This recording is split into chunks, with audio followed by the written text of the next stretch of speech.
বিহারের জেলে বসে বাংলায় দুষ্কৃতী কার্যকলাপের নিখুঁত অপারেশনের অভিযোগ, আর সেই গ্যাংস্টারকে নাগালে পেতে এবার সিআইডির অপারেশন সুবোধ। কড়া নিরাপত্তায় বিহারের বেউর জেল থেকে আসানসোলে নিয়ে আসা হলো কুখ্যাত দুষ্কৃতী সুবোধ সিংকে। নাম সুবোধ হলেও কাজে অবশ্য ঠিক তার উল্টো। রাজ্যের গোয়েন্দাদের দাবি, নিজে বিহারের জেলে থাকলেও সেখানে বসে বাংলায় ডাকাতি, ব্যবসায়ীর উপর হামলা, প্রোটেকশন মানি চেয়ে বিভিন্ন ব্যবসায়ীকে হুমকি সহ একাধিক ঘটনার মাস্টার মাইন্ড এই সুবোধ সিংই।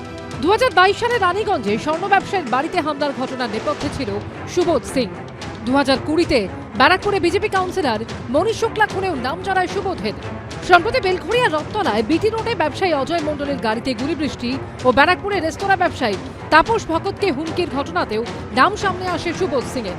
আর এই সবটাই নিয়ন্ত্রণ হয়েছে 588 কিলোমিটার দূরে বিহারের বেউর জেল থেকে। রাজ্য গোয়েন্দা সূত্রে খবর, বিহারের সুবোধ সিং কুখ্যাত সোনা পাচারকারী। গ্যাংস্টার মহলে জুয়েল থিফ নামে পরিচিতি রয়েছে তাঁর। ইতিমধ্যেই 300 কোটি টাকার সোনা লুট করেছে সুবোধের গ্যাং। বিহার, ঝাড়খণ্ড ও পশ্চিমবঙ্গে ছড়িয়ে রয়েছে তার সাগরেদরা। 2018 সাল থেকে জেলবন্দি সুবোধ জেলে বসেই তৈরি করত এই সমস্ত অপারেশনের ব্লুপ্রিন্ট। বেউর জেল ছিল কার্যত গ্যাংস্টার সুবোধের ডেরা। শুধু নিজের গ্যাং পরিচালনা করাই নয়, বিহারের জেলে বসে অন্যান্য দুষ্কৃতী গ্যাংকেও সাপোর্ট দিত সুবোধ। অপেক্ষাকৃত ছোট দুষ্কৃতী গ্যাংয়ে ম্যান পাওয়ার কম পড়লে শুটার সাপ্লাইও দিত সে। আসানসোল দুর্গাপুরে একটা আমাদের কাছে কিছু খবর এসেছিল দ্যাট ওখানে আমাদের special task force and local police ওরা মিলে একটা অপারেশন করে গতকাল দুজনকে আমাদের এরিয়া থেকে ধরা হয়, বাকি দুজনকে ঝাড়খণ্ড পুলিশের সহযোগিতাতে ঝাড়খণ্ডে ধরা হয়। টোটাল 4 জন অ্যারেস্ট হয়েছে। রাজ্যের গোয়েন্দা সূত্রে আরও দাবি, এ রাজ্যে একাধিক ডাকাতির ঘটনায় ধৃতদেরকে জেরা করে কোনো না কোনোভাবে সব ক্ষেত্রেই উঠে আসে সুবোধের নাম। কিন্তু সুবোধ এতটাই প্রভাবশালী যে এর আগেও একাধিকবার চেষ্টা করে তাকে এ রাজ্যে আনা যায়নি। নিজের প্রভাব খাটিয়ে বিহারের জেলেই থেকে যায় বড় বড় ডাকাতির মাস্টার মাইন্ড। তাকে দিয়ে কাকে ফাঁসানো হবে না সেগুলো পরে দেখা যাবে।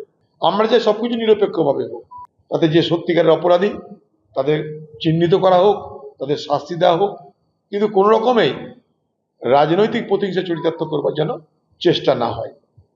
আমি কথা বলছি না যে সিআইডি কোনো রাজনৈতিক কারণে কাকে ধরেছে, নিশ্চয়ই সে অপরাধী, সে অপরাধীর কাছ থেকে জানা হোক। সুবোধ সিংকে পুলিশ এখন সিআইডি সম্ভবত গ্রেপ্তার করেছে। তো স্বাভাবিকভাবে প্রশাসনের মধ্যে নিশ্চয়ই দুষ্কৃতীদের চর আছে, না হলে তারা ফোন করছে কিভাবে জেলে থাকা অবস্থায়।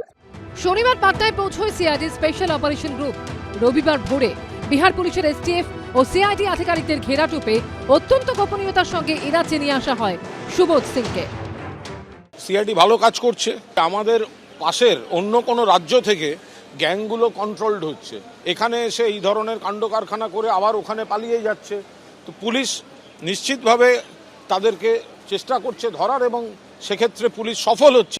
আসানসোল আদালতে তোলা হলে তাকে একদিনের জেল হেফাজতের নির্দেশ দেওয়া হয়। পার্থপ্রতিম ঘোষ, কৌশিক গাতাই ও রাজীব চৌধুরী রিপোর্ট, এবিপি আনন্দ।